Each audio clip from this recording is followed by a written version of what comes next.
Happy Republic day. आप सभी को गणतंत्र दिवस की शुभकामनाएं। आज ही के दिन भारत में संविधान पूर्ण रूप से लागू हुआ था। किसी भी पुस्तक की प्रस्तावना उसका चेहरा होता है, जिसमें उस पुस्तक की पूरी झलक देख सकते हैं। भारतीय संविधान की प्रस्तावना भी पूरे संविधान की रूपरेखा प्रस्तुत करती है। Preamble to the Indian Constitution shows the essence of this book. Let's try to understand it.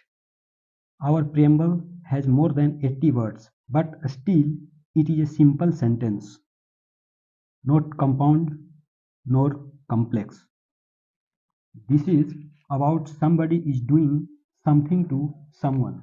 Yes, here the sentence is in short as follows. We give to ourselves this constitution, not give ourselves, but give to ourselves. Give ourselves मतलब हम खुद देते हैं। Give to ourselves मतलब हम खुद अपने आप को देते हैं। Here we is also defined. We means not only people but people of India. We का मतलब people of India. We the people नहीं, we the people of India.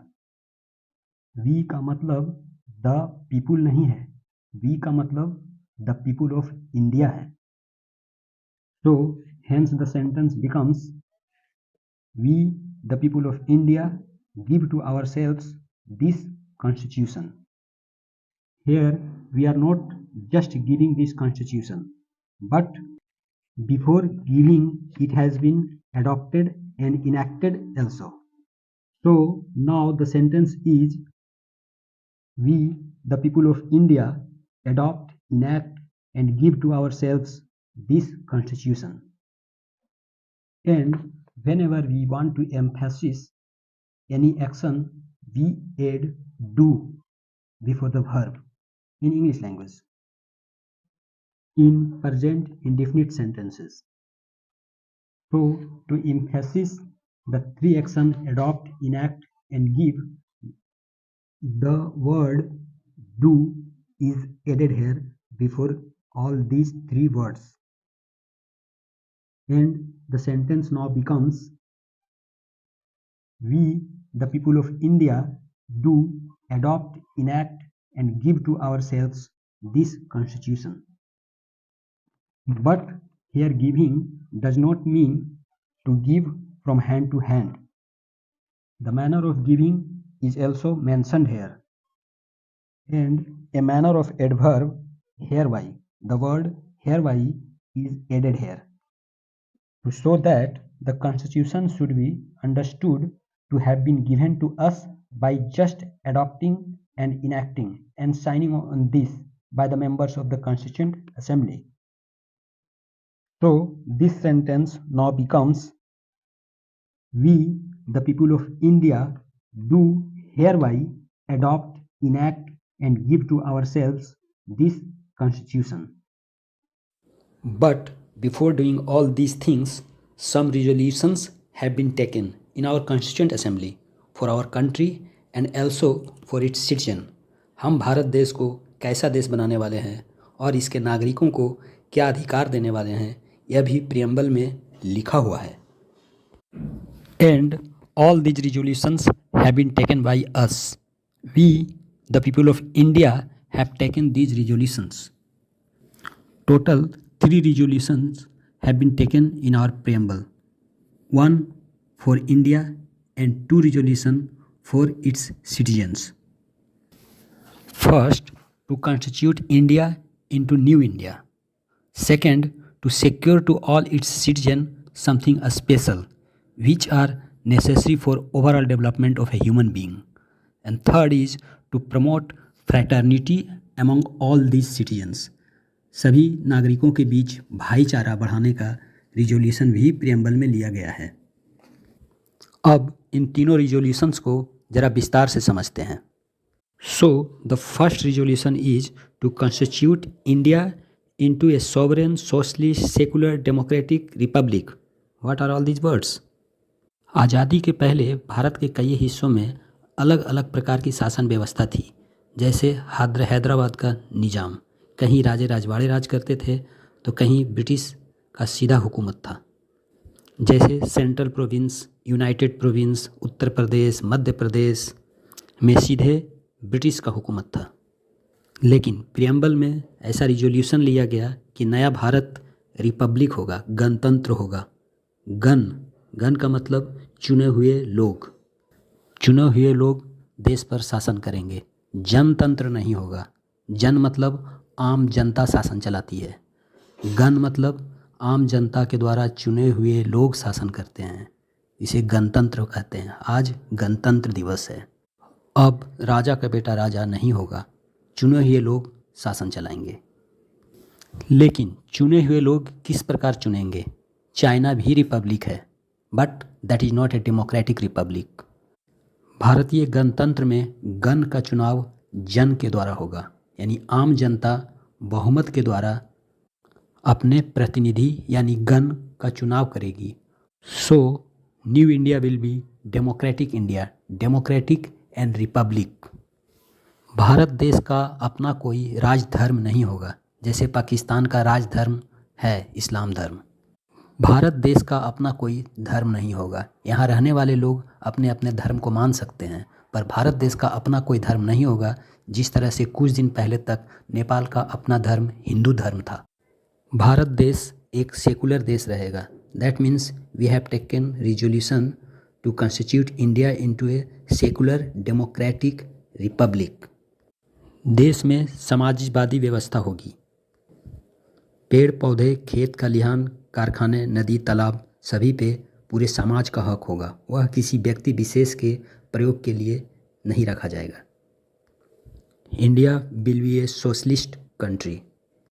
और किसी भी देश के लिए जो सबसे ज़रूरी है वह उसकी संप्रभुता, यानी भारत देश पर अब किसी भी बाहरी ताकत का दबाव नहीं रहेगा।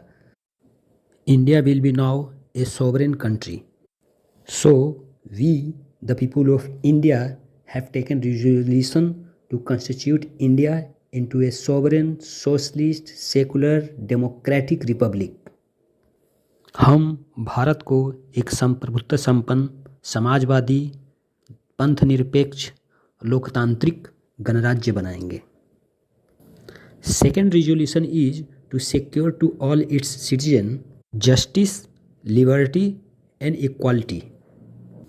Not only this, even the types of justice, liberty and equality has been mentioned in our preamble.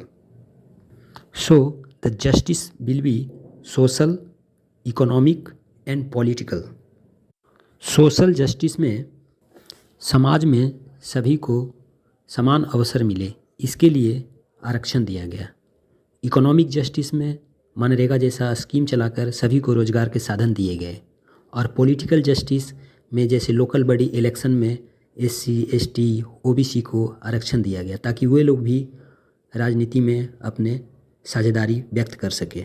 Not only that, even women's reservation bill has been passed. Now types of liberty. We the people of India have also taken resolution to secure to all its citizens liberty of thought, expression, belief, faith and worship. लोगों को सोचने की आज़ादी है, अपने सोच को express व्यक्त करने की आज़ादी है। बिलीफ एंड फेथ, जब हम किसी चीज़ को पहली बार सुनते हैं तो हम उसे विश्वास कर लेते हैं, इसे बिलीफ कहते हैं। और जब हम जांच कर देखते हैं और जांच में वो सही पाया जाता है तब हमें उस चीज़ पर फेथ हो जाता है। तो हम कहेंगे यहाँ पर बिलीफ के बाद फेथ और पूजा पद्धति, worship. So liberty of thought, then expression, then belief, faith and worship, यह भी अधिकार दिया गया है। Now equality, equality of status and of opportunity, सभी को समान अवसर दिए जाएंगे। इक्वालिटी ऑफ स्टेटस, हम सभी एक ही बस, एक ही ट्रेन, एक ही डब्बे में यात्रा कर सकते हैं।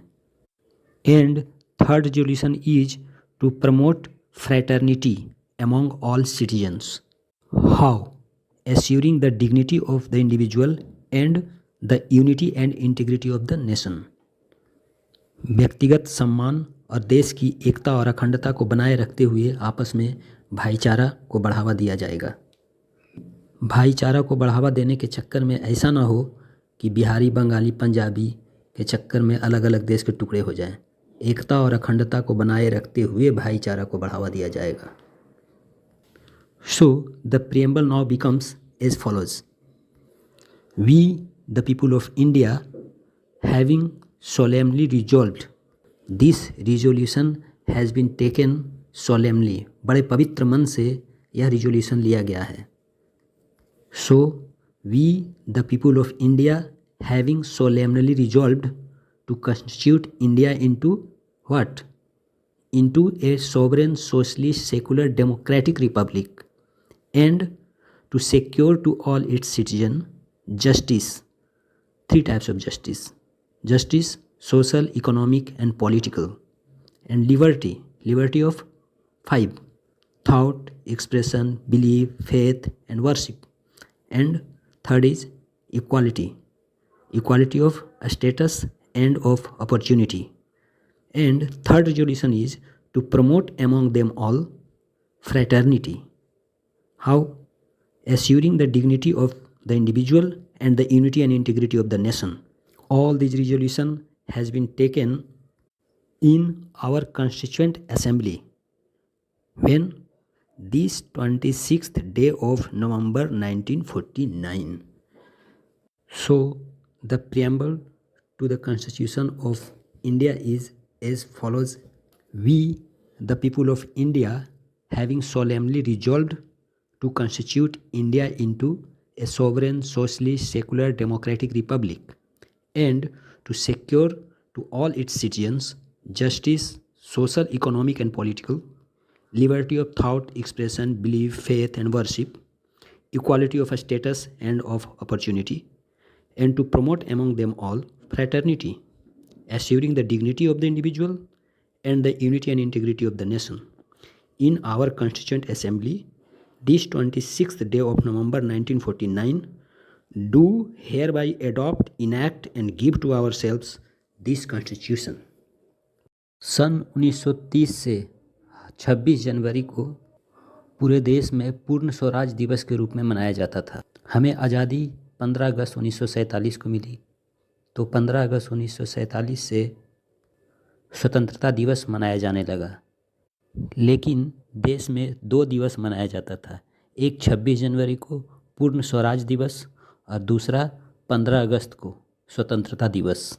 इसी कन्फ्यूजन को दूर करने के लिए 26 नवंबर 1949 को संविधान पूरी तरह से लिखे जाने के बावजूद इसे 26 जनवरी 1950 को लागू किया गया ताकि उसे गणतंत्र दिवस के रूप में मनाया जा सके, जिसे पहले पूरे देश में पूर्ण स्वराज दिवस के रूप में मनाया जाता था।